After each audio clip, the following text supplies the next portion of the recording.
Bickley and Marotta Mornings. Arizona Sports, the local sports leader.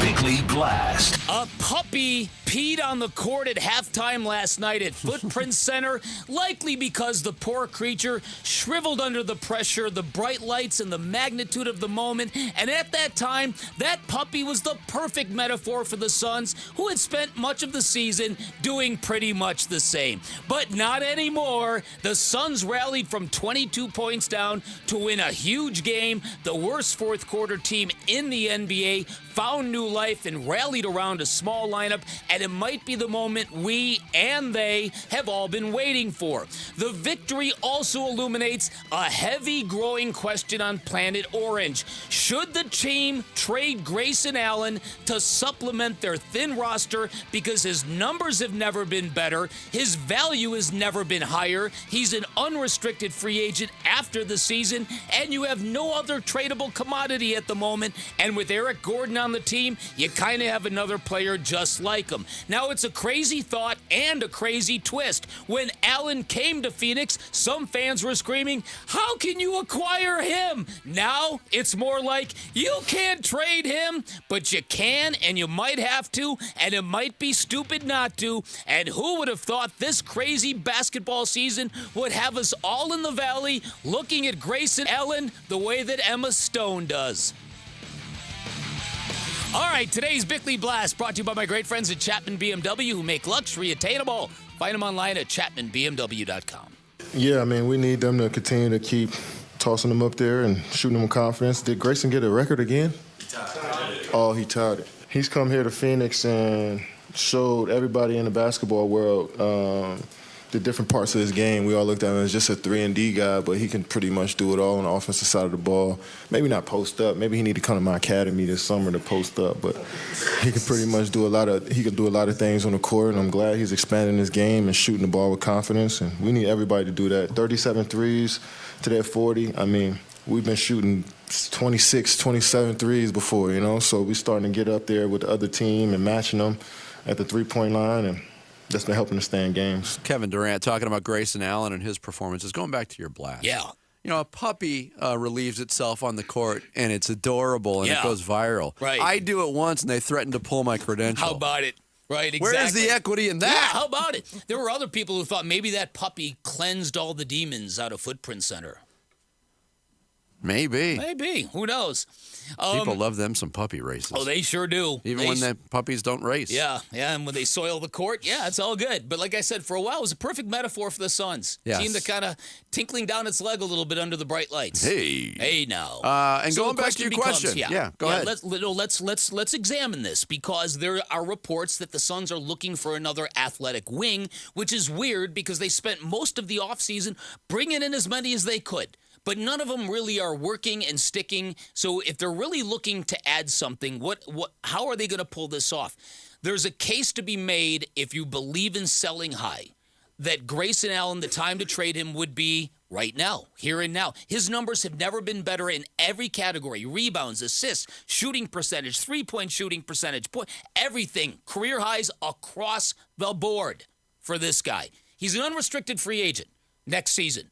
And even if the Suns keep him, what are the odds they're going to re-sign him if he ups his value the way he is doing so this year, given their place in the NBA salary cap apron and all that? So you throw all this together. No one is saying, "Hey, look at me, I'm trying to cause a scene here.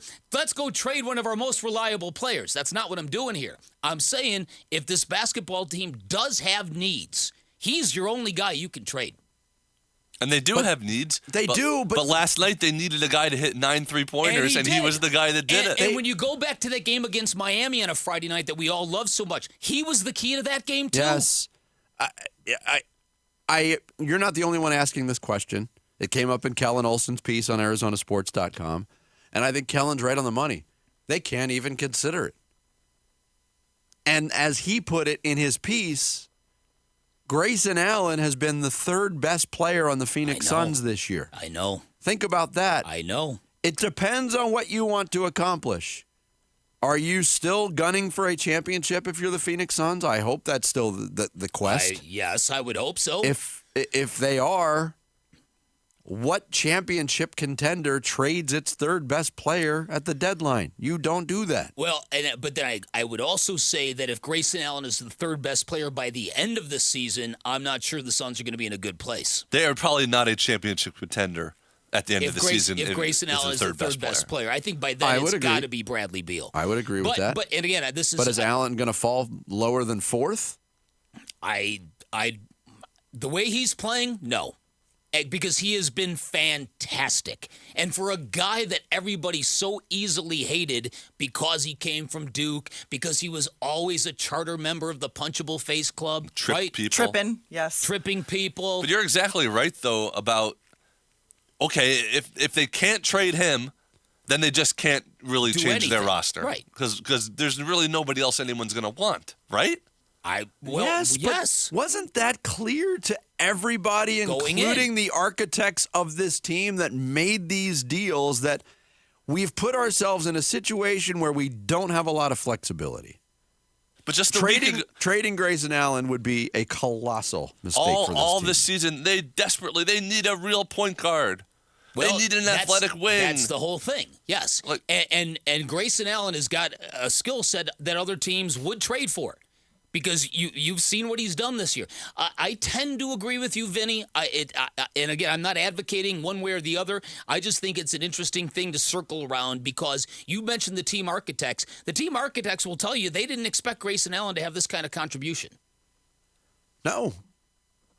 Absolutely. He wasn't a throw-in in the Yusuf Nurkic trade, but he wasn't far from it. Here was Devin Booker on that subject last night. I think he's exceeded everybody's expectations. I've known Grayson personally for a very long time, growing up in the same high school class. So, I already knew what his competitive nature was like. I knew he could shoot the out of it. So now it's just piecing those together. That's going to be on his tombstone. Grayson Allen, he could shoot the bleep out of it. Frank Vogel. He's making 9 threes every other game, so I wasn't expecting that. In a lot of ways, honestly. He's a even better shooter than we anticipated. He's better putting the ball on the floor and making plays, and he's probably better defensively, guarding top matchups. And those 3 things have been invaluable for us. Yeah, can you actually consider that possibility, trading Grayson Allen at the deadline? If you do, he's not going to a contender. His value is... Who else would trade for him, though? A team that wants that expiring contract. Oh, okay. Okay, yeah, you're right. Because can you guarantee you're going to get somebody who's been that good in the trade? Because a contender is not going to trade someone that you would want back. No, exactly. Yeah. So it's going to have to be somebody that wants an expiring contract, which then you're giving up a lot of value. Right. So the question becomes, though, the Suns' needs, what you think they might need by the end of the season, what you think they might need to win a playoff series. That's when you have to ask this. I admit this question sounds ludicrous and borderline sacrilegious coming off of a game like last night. In which he was the star of stars in a season in which he has been the Suns' most dependable, reliable, there every night, performing well kind of guy. And to your point, too, and back to the blast where you made the comparison between he and Eric Gordon, and they are kind of fused together in a lot of people's minds, but I don't think they're the same player. I don't think you could start Eric Gordon and play him an average of 33 minutes a game every single night. You're right about that.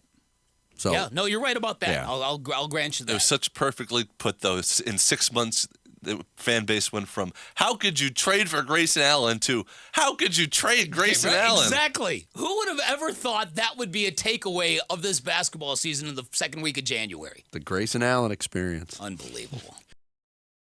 Thanks for watching Bickley and Marotta. Click to see the latest Bickley Blast and hit the button in the middle to subscribe to Arizona Sports.